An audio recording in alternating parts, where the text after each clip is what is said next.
Hello everyone. Today we're going to explore how you can change referral codes for affiliates in Afflr. Let's get started.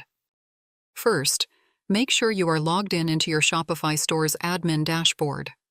Once you're in, open the Afflr Affiliate Marketing app. Here we are on the Afflr Affiliate Marketing dashboard. What you need to do is navigate and click on the affiliate section. Once you're in this section, go ahead and select one of the affiliates. Next, click on the Customize icon under the Actions section. This will bring you to the Edit Affiliate page. If you scroll down a bit, you'll find the Referral Code section. It's labeled as Optional. It says Optional because when you create an affiliate, Afflr assigns a default referral code automatically. To change it, simply click on the Change button.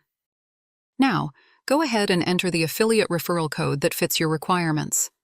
The code can consist of 4 to 12 characters, allowing a combination of both numbers and letters. Once you're satisfied with the new code, click on the Change button again. Your affiliate referral code has now been successfully updated. Hope you find this helpful. Thanks for watching.